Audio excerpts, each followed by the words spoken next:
This is the One Big Thought Podcast.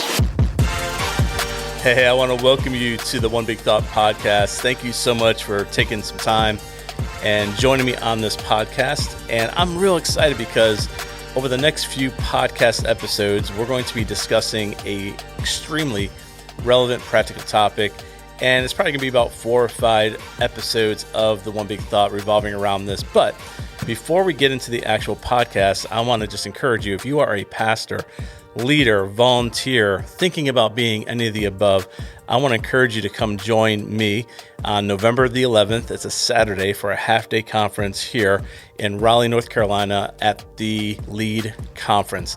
This is a conference that is strictly geared towards just helping you do what you do better. And so we're real excited. We have an incredible lineup. Alexander Pappas is going to be here to lead worship and do a worship breakout. We have Frank Beeler, national speaker, as our keynote. Several breakout sessions revolving around youth, next gen, kids, hospitality, security, worship, etc.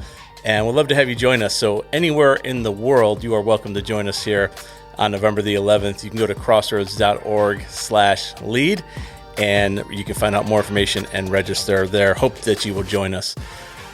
So Crossroads Fellowship is my church. This is where I pastor, and this is where this podcast is coming out of. So Crossroads is the sponsor of the One Big Thought podcast.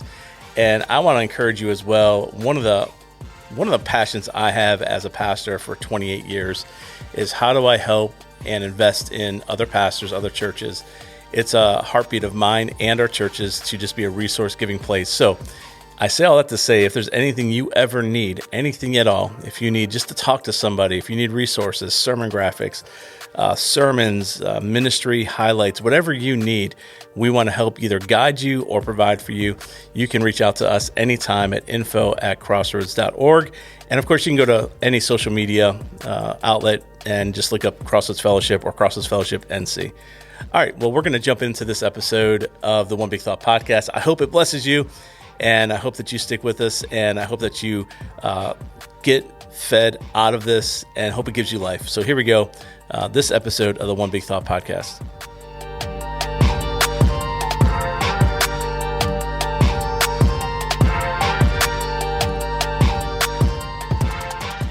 All right, well, hey, welcome back to the One Big Thought podcast, and I'm Andy George. I'm the senior pastor here at Crossroads Fellowship, and the One Big Thought podcast really is about trying to dial in on one major thought that will help you in your life and in your ministry.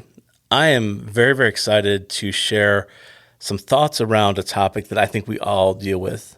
So let me just ask a question. How many of you have ever been frustrated? Come on, that is such a generic question, I know, but it has so much weight behind it because we have all been frustrated, whether in ministry, in life, relationships, finances. At the time of this podcast, we're watching the world unravel around the Middle East and Israel and Palestine and everything that's going on in the world. And it's hard not to be frustrated, let alone frustrated at the things that we create in our own life. So I'm excited for the next couple of podcasts. I want to really dive into how do we live a life out of inspiration versus frustration? How do we live a life inspired instead of frustrated? I've shared this with our staff here multiple times. In fact, I actually translated it and shared it in Mexico, where we go and do pastor training, because I so believe that I see in ministry so often people operating out of frustration. I shared this with our elder board, who are all businessmen in their own right, and every one of them, as I shared this, said, Andy, this is not just for pastors or ministers, this is for us, and this is for people in the business world. And so I think this is one of those crossover concepts that can be applicable whether you're a pastor or a CEO and everything in between, because we all get frustrated and we all need a little inspiration. Where this stemmed out of is I was having a conversation with one of our incredible staff guys, and he was just talking about his ministry, and I was just listening, and he was just expressing frustration, and we all experience frustration, especially in ministry, but I know you experience it in your own life as well in different areas. As I'm listening to him, the Lord, I believe, just kind of dropped this question in my heart and in my mind. Are you operating out of inspiration or frustration?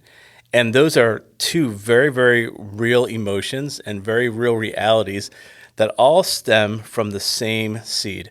So the visual I want to give you before we jump into the kind of the meat of this conversation is that there's a seed that's been planted. We all have this seed that's been planted. The seed can represent your calling. It is your why. It's what you're hungry for. It is your holy discontent. It's your drive. It's your purpose in life, in other words. And so we look at all these things that happen in our life, and they all come from this seed that we planted at some point in our life. Now, the seed that was planted, that could have been planted when we were a young man or young woman, feeling that we were called into ministry. It could be a desire for us to be a doctor or a stay-at-home mom, but we all have this reason for purpose in life.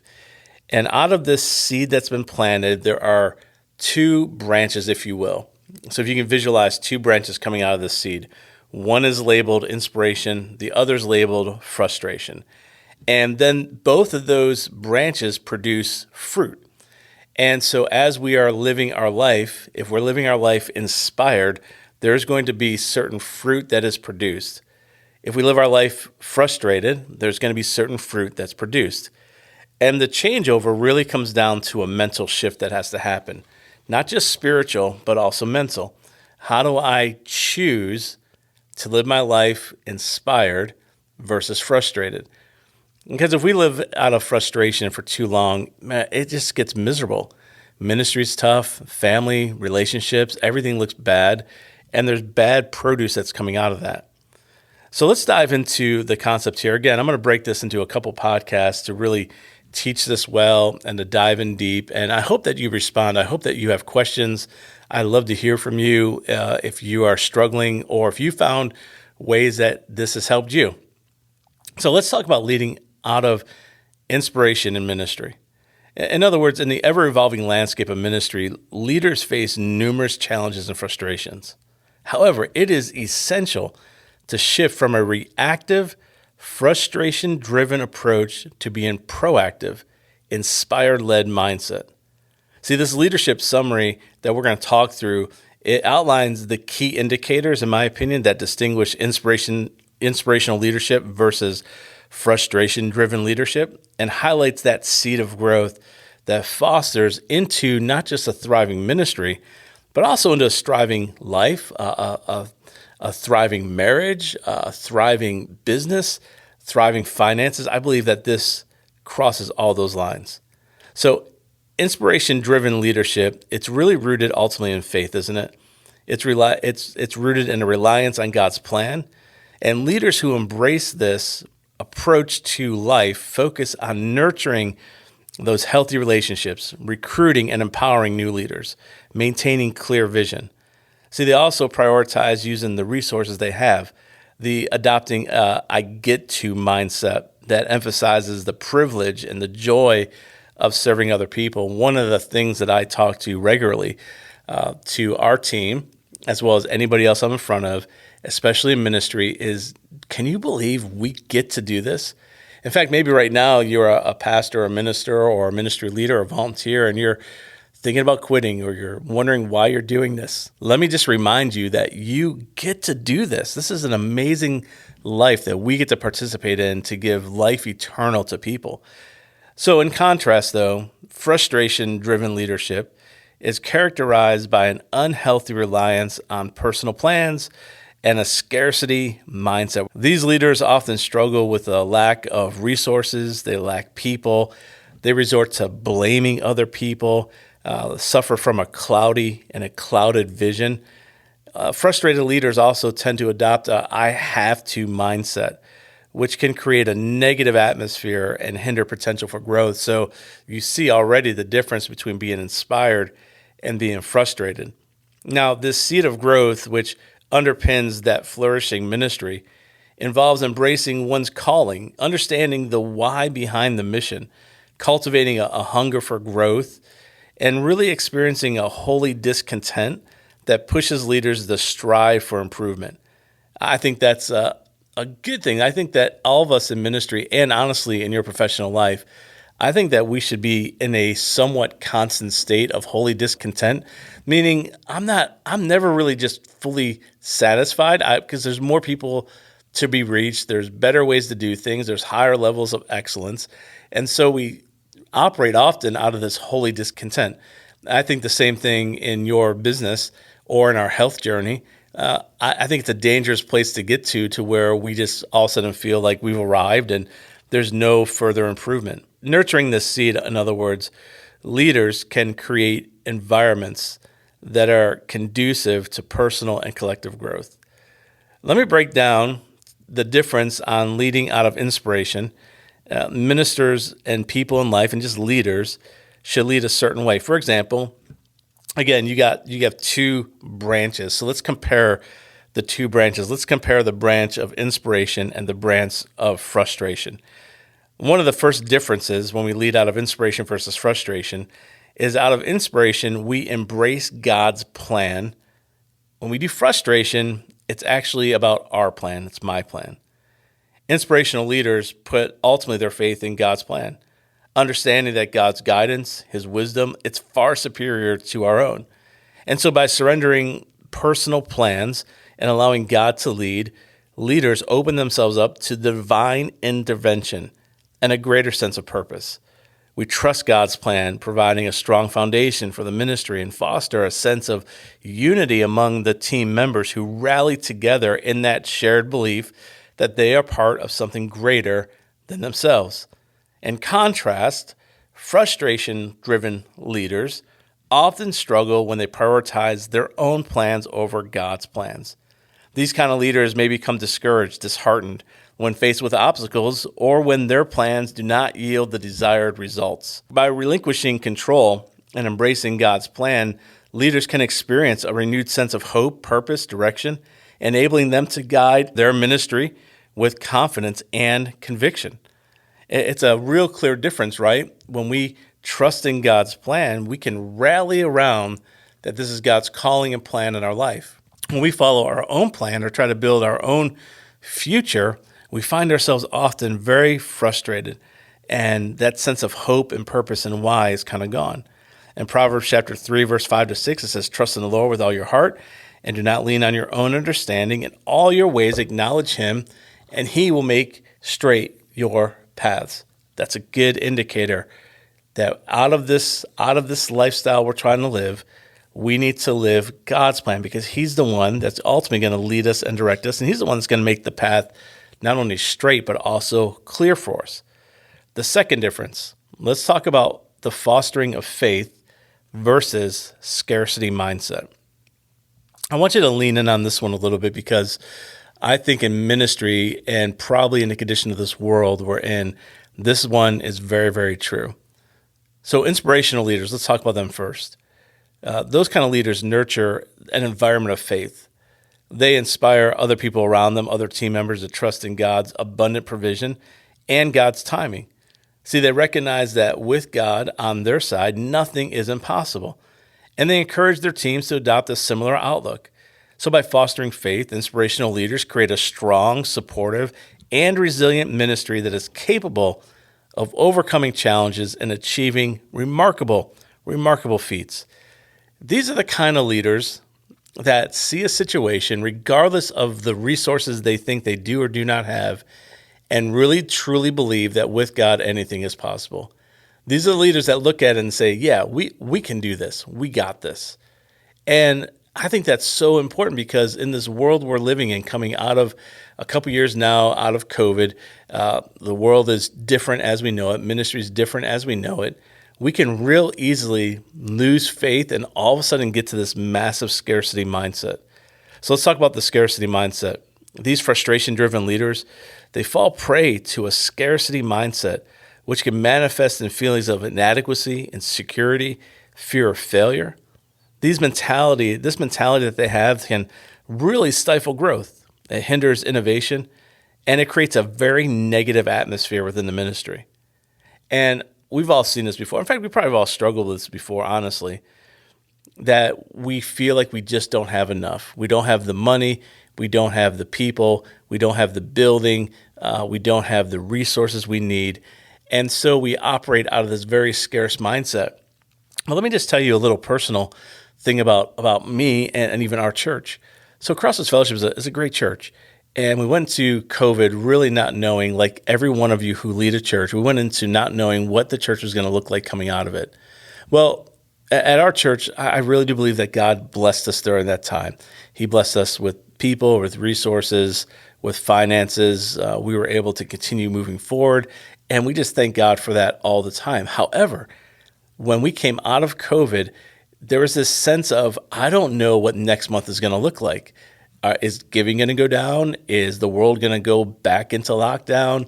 And so we started operating out of this scarcity mindset. Even though we had the resources, we were almost, I don't want to say afraid, but I guess that would be the word, afraid to spend money or build anything or push forward any kind of vision, because you were just kind of holding your breath, waiting for the bottom to drop out. And that's a scarcity, unhealthy mindset. But that's very real.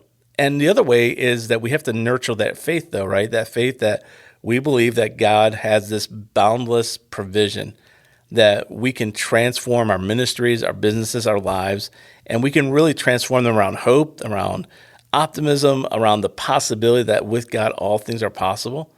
That is such a positive way of operating, and that is the difference between faith and scarcity. So you might be thinking you don't have enough. Well, my friend, you are not looking at God, you are looking at your situation. You're looking at your circumstance. Because if you're looking at God, you would never, ever say we don't have enough, because God has more than enough. It's that Hebrews 11:1, right? We all know this. Faith is the assurance of things hoped for, the conviction of things not seen. Faith is faith for a reason. We don't know what tomorrow holds. And I am not going to lead my church out of fear or out of scarcity, even when that might be the case and we might not have the money or the resources of the people. We still have to operate out of this faith-driven mentality. Let's go to the third one, to the third difference. It's building healthy relationships versus lack of resources or people. Again, this is a critical thing. If I'm living an inspired, faith-filled ministry or life versus frustration. So inspirational leaders prioritize the development of healthy relationships within their ministry. These kind of leaders understand that strong, supportive relationships from the backbone of a thriving ministry can create an environment where individuals can grow, learn, and serve together. And by investing time and effort in nurturing these kind of relationships, inspirational leaders cultivate this sense of belonging and trust and unity among their team members and among their congregation or among your business partners. The other side of that is when we get frustrated, we, on the other hand, struggle with the perceived lack of people resources. It can hinder our ability to build strong relationships and thriving ministry. So instead of focusing on what they lack, strong leaders benefit from adopting an attitude of gratitude and of resourcefulness, recognizing that people is the greatest resource we have. In fact, people is the business we're in. When I am inspired, it seems so easy to recruit people because people want to be part of something that is inspirational. When we are operating out of frustration, we will always lack that people resource. I don't have enough volunteers. I don't have enough leaders. Nobody's responding. Nobody's showing up. Well, maybe the reason is because you are operating out of frustration, and people can sense that. People can absolutely sense when we're frustrated. And nobody wants to be part of that. Nobody wants to be part of a sinking ship or a losing team. Nobody wants to jump ship on that. So we have to operate out of inspiration, even during difficult times. Because when we're inspired, when we feel good, even when things aren't rough. Listen, we've lost people at our church over the last 5-6 years. Right before COVID, we had a church fire, which impacted us. Then COVID hit, and then COVID again, then COVID again. And coming out, we've just like many churches, we've lost people. We've had transitions. There was a senior pastor transition. We've had an executive team transition. So we've had transitions and the world, and we've lost people. And it's real easy to get discouraged by that because it hurts every time somebody leaves. But we've also gained people. And if I'm not careful, I can go into a Sunday morning, for example, and kind of sit in that sorrow, frustration of, boy, where's this family and where's that family? I haven't seen them in a while, and let that really affect you. Or we can look at all of these new families that are coming in here. Let's connect them. Let's get them moving forward. But a lot of it has to do with my own demeanor and our team's demeanor, my own inspiration or frustration and our team's inspiration and frustration, because people ask questions and people will wonder, and we can get easily sucked into that. Or we can say, no, listen, this is what God's doing, and here's where God is absolutely moving in our church. All right, well, listen, that's a good stopping point right there. And as I said, we're going to take some time over the next little bit, and we are going to really dive into more and more of what this looks like when it comes to living life in inspiration or frustration. So again, if you have any thoughts or questions, I'd love to hear from you. If you need resources, reach out to us again at info@crossroads.org.